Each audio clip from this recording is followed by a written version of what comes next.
So merong health issue si Madam Rhea Calaca. However, nagdarasal siya ng milagro para mapanood niya pa lahat ng mga performance okay, ni Kimi tsaka ni Paolo. Tuloy mo yung positive Ulitin natin. outlook in life or puro good vibes lang yung dumarating sa'yo. Thank you so much for making us your inspiration po and sa pag-enjoy and pag-support sa amin ni Pao.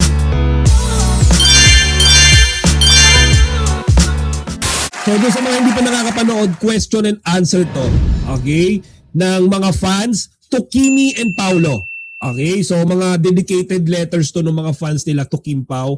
And ako, to be honest, hindi ko pa siya pinanood kanina para syempre makasabay ko kayong mapanood, okay, dito sa Chika Patrol. Galing to. First letter ay galing kay Mags Tomas. Hi Kim Pao. Ayan, Thank you for all the kilig. Okay, bago basahin ni Paolo, tayo muna magbasa. Binabasa ni Pao eh. Sabi dito ni Pao, yung binabasa ni Pao, sabi dito, Hi Kim Pao, grabe, thank you for all the kilig, inspiration, at good vibes na binibigay nyo sa amin. Hindi lang kayo love team, isa kayong comfort, saya, at dahilan para ngumiti kahit pagod ang araw-araw. So mga chika, totoo yan. Di ba ako actually kahit sobrang pagod at stress buong araw, kapag nagkukwentuhan tayo dito, napakaikling oras, 30 minutes, di ba? 35 minutes. Pero mga chika, nakakawala ng pagod eh. Yung parang everyday may nilulook forward ka. Ano kayang balita sa Kim Pao ngayon? Di ba? Totoo yan. Sila yung parang something na nilulook forward everyday, nakaka-excite everyday. Tama nga yung word nakaka-comfort eh. Okay? Tuloy natin. Ang genuine ng connection nyo. On-screen man or off-screen. Ramdam na ramdam ng fans ang ramdam na ramdam ng fans. Sana magtuloy-tuloy pa ang blessings, projects at happiness nyo. Magkasama man o kanya-kanya, laging nandito kami mga supporters nyo. Proud at thankful, mahal namin kayo. So ang ganda ng message mga kachika. Sabi ni Madam Mags Tomas, yung nag-message, happy daw siya dahil genuine yung connection ni Kimi tsaka ni Paolo on cam and off cam. And aside from that, ang ganda rin nung sinabi niya dahil wala siyang any persuasion, hindi siya namimilit, hindi siya nagdidikta. Nakita niyo sabi niya, magkasama man or kanya-kanya yung Kim Pao, happy pa rin siya tungkol sa kanila. Proud at thankful. Diba? Yan yung maganda. Yan yung parang, hindi naman yung parang didiktahan mo sila. Diba? Kung gusto nilang mag-solo, okay. Kung gusto nilang magkasama, di mas okay. Diba? So yan. Tignan natin yung reaction nila. Inspiration at good vibes na binibigay niyo sa amin. Hindi lang kayo love team, isa kayong comfort, saya, at dahilan para ngumiti kahit pagod ang araw. Oh, the Ang cutest! genuine ng connection nyo, on-screen man or off-screen, ramdam na ramdam ng fans. Sana magtuloy-tuloy pa ang blessings, projects, at happiness. Diba? Kahit si Kimi, kinikilig sa message siyang fan. Kasama man o kanya-kanya, lagi nandito kami ng mga supporters nyo. Proud at thankful. Mahal namin kayo. Oh, grabe. Thank you so much. I'm glad na parang nakapagbigay kami ng positivity sa inyo. At sana puro positive thoughts and parang maging inspiration. Mga kachika, yung nasa likod parang si Kimi to, no? Yung parang poster sa likod, no? So, ayan, na-appreciate daw ni Paolo yung pag-appreciate din sa kanila nung mga fans. So, tuloy natin. Yung positivity na nakikita niyo sa amin. Ulitin natin. Puro positive thoughts and parang maging inspiration yung positivity na nakikita niyo sa amin sa daily life. Kim Pao. So ayan mga chika, sabi ni Paolo, happy siya kasi puro positivity yung nakikita ng mga fans sa tambalang Kim Pao. Okay? So sabi nila dyan, na-appreciate naman daw nila. 'Di ba? In some way, kahit na sabihin natin hindi nila kilala isa-isa yung mga fans, hindi nila tayo kilala, pero in general, na-appreciate naman daw nilang dalawa, okay, yung pag-patronize at pag-suporta natin sa kanila. Okay? So, siguro kahit hindi naman natin nasasabi directly, di ba? Halimbawa, yung message na yun kanina, yun lang yung umabot sa kanila. Tayo, hindi natin maipaabot sa kanila yung message natin. Nararamdaman din naman nila yan. Di ba? Siguro except na lang doon sa mga talagang bashers. Diba? So, sabi nga rito ng ibang mga fans, ayan, Happy Valentine's, Kim Pao, enjoy kayo. We love you, Kim Pao, talagang aming stress relievers. Mahal na mahal namin kayo. O, diba? So, tuloy natin. Ito, another message. Kim Pao, you are the reason why nagpakabit kami ng wifi. Kasi pag data lang ako, nauubos lagi. Kakapanood ko sa inyo mga video. Oh, heart. You are the reason why nagpakabit kami ng wifi. Kasi pag data lang ako nauubos lagi kakapanood ko sa inyong mga videos and clips. Oh, dahilan tayo ng pagpapakabit ng wifi and entertainment kasi dagdag na rin yun. Siyempre may mga segues pa on the other side, yung mga wifi na yan. And at the same time, Sabi ng fan, parang si Kimi tsaka si Paolo yung dahilan kaya hindi na siya gumagamit ng data ngayon. Okay, nagtakabit na siya ng internet at wifi para sunod-sunod yung mga Kim Pao reports, updates, videos, di ba? Yung mga series, movies na mapapanood niya. Hindi na siya magtitipid sa data. papanood nyo na yung The Alibi sa Kapamilya Yes. Channel. Yung mga ibang palabas rin namin ni Kim na nasa mga streaming platforms. So, Yes. ayan, mapapanood Gamit nyo na gamit ang wifi. At sa Oh, diba? Gamit na gamit yung wifi. mga nag-edit na mga video clips natin na nilalagyan ng mga background musics and mga kung ano-anong effort, maraming salamat. And kay Rhea, nilalagyan ng mga Grabe, bagay talaga silang dalawa, no? Tingnan nyo, oh. Grabe, sobrang bagay. Nung nakita ko yun ngayon, parang pinicturan ko silang dalawa sa isip ko. Sobrang bagay. Basa tayo ng mga message nyo.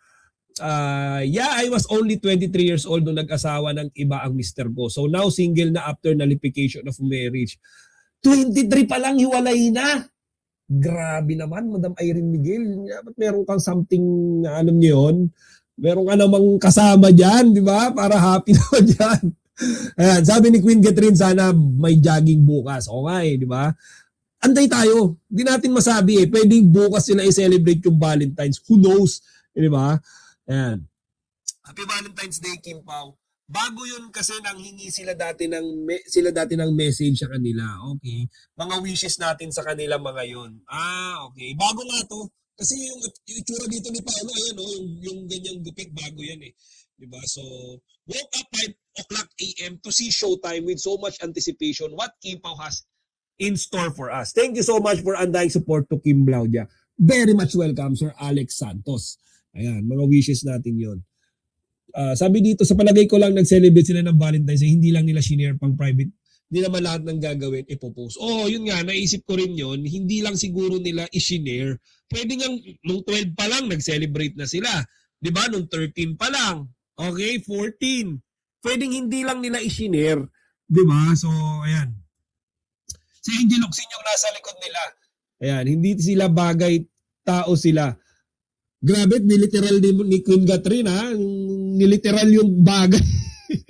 Good evening, Chika Patrol and everyone. Happy Valentine's Day to all. So, happy Valentine's Day, Madam Wena Galiosa. Okay? Sana nagkaroon ka ng masayang celebration ng araw ng mga puso kasama yung iyong hubby, husband, or boyfriend. Di ba? So, tuloy natin to. mga background musics and mga kung ano-anong effort, maraming salamat. And kay Rhea Calacat, Dearest Kim Pao, I'm turning 76 years old. Yan, 76 years old. Actually, yung iba nating mga kachika, 80 plus na, pero Kim Pao pa rin, ha? Soon and struggling with health issues, but because I love you both dearly, especially Kim Chu. Oh, I love you Especially Kim Chu. Special mention talaga si Kimi, ha? Grabe to si Madam Rhea Calaca, ha? Ayan. too. Ayan. Basahin natin yung message bago basahin ni Kimi yung buo. I am turning 76 years old, soon and struggling with health issues, but because I love you both dearly, especially Kim Chu, I always pray for miracles for healing. Ooh, so I can watch all your performances. So mga kachika, ito si Madam Rhea Calaca. Sabi niya rito, meron siyang health issues. Okay, health issues. So, yan yung pinaka-vital sa buhay ng mga tao. Greatest wealth sa buhay ng mga tao ay yung health natin. So, merong health issues si Madam Rhea Calaca. However, sabi niya rito, nagdarasal siya ng milagro. Siguro, para makarecover siya, ayan, no? Para mag-heal daw siya, makarecover. At alam niyo ba mga kachika kung bakit niya gustong gumaling? Sabi dito, para mapanood niya pa lahat ng mga performance, okay, ni Kimi tsaka ni Paolo. Is that, di ba, isn't that sweet? Di ba? I mean, a 76-year-old woman, nagdarasal ng milagro, hindi na dahil marami pa siyang gustong gawin sa buhay, but gusto niya lang makita, okay, yung simpleng kaligayahan, simpleng pangarap, simpleng happiness, okay, na mapanood lahat ng mga performances, projects, movies, series, kilig moments ng Kim Pao. Di ba? I mean, grabe, no? Lakas talaga ng Kim Pao. I mean, iba to. Iba. Okay? Kahit yung may mga sakit o yung mga critical, binibigyan nila ng pag-asa sa buhay.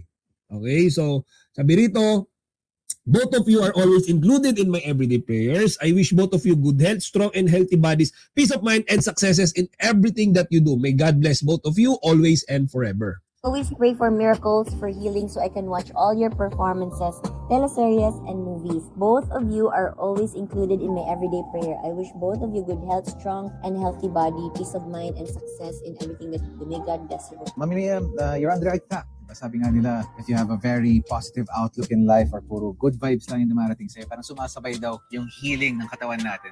So, yun mga kachika, Sana sabi ni Paolo rito, kapag ka daw ikaw, puro good vibes, okay, yung iniisip mo, hindi ka toxic. Good vibes, wala kang stress, wala kang bad vibes, wala kayong mga dinidedma, okay, yung ibang mga artista or alam niyo yun, hindi pinapansin, sinusupladuhan, iniisnab. Pure good vibes, yung hindi ka naninira, hindi ka nang i-stalk, yan yung sinasabi ni Paolo dyan. Susunod na daw yung good health. Diba? Kasi nagre-react yung katawan natin depende doon sa state of mind natin. So yan siguro yung mini-message ni Paolo. So kapag ka ikaw puno ka ng katoksikan, puno ka ng pambaba sa utak mo, puno ka ng pangiisnab, pangsusuplado, puno ka ng ini-stalk mo yung mga buhay ng may buhay, iyan mga chika yung mga prone magkasakit. So yan yung punto niyo, Paolo. Yung mga nang didedma, yan yung mga prone. Okay? Bakit? Kasi mga chika, toxic isip nila, bad vibes eh. Diba? So good vibes lang, sabi ni Paolo. Pang good vibes means good health. Bad vibes means bad health.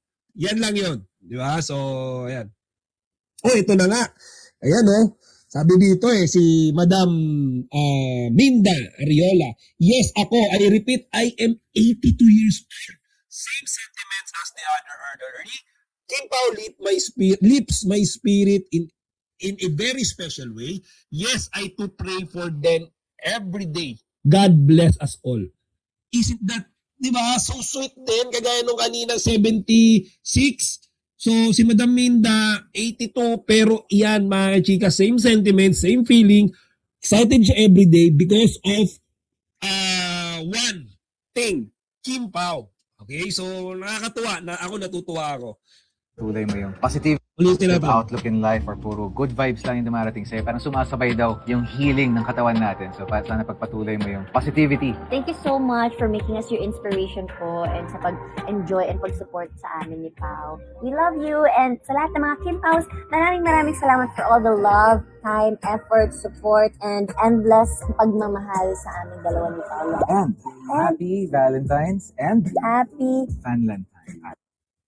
Grabe nagtinginan sila dun Ayun Happy Valentine's Day! Ayan na Queen Catherine, yan na hinihintay mong moment. Diba? So, ayan na, this is it, pansit. Yan, screen capture ko nga yan. Ayan, meron na akong screen capture. Happy Valentine's Day ng Kim Pao, and nakakatuwa, napaka-sweet, napaka-simpleng video, pero lahat tayo napakilig yan. Diba? Hindi ko alam kung live to or kaya sinabi ko kanina, maybe this interview was conducted a few days prior Feb 14. Pero kahit na anong araw pa yan, silang dalawa pa rin yan na magkasama, at alam niyo, sabay nila tayong binate ng Valentine's Day, and binati rin nila yung isa't isa ng Valentine's Day. As a proof, ayan, nagtinginan sila sa isa't isa. Ayan. Sabi dito ni Edita Andoza, hello Kachika, good evening, happy Valentine's. Sa'yo rin po, Madam Edita, good evening sa'yo and happy Valentine's. Adelina Mungkal, 70s, ang saya-saya ko. Ayan, di ba? Mga senior natin. Susana Sescon, good evening po, Chika. Good evening din sa'yo, Madam Susana. Ayan, hello Kachika, Valentine's sa'yo and to all Kim Pauladia. Happy Valentine's Day. Thanks God, I'm okay pa sa lahat ng lab team. Dito na ako humanga sa Kim Pao. They are my stress relievers. Okay, so hello Chika Patrol, good evening, happy Valentine's Day. Ayun, so ayan mga chika, nakakatuwa to. Again, this is a very short video pero kinilig tayong lahat.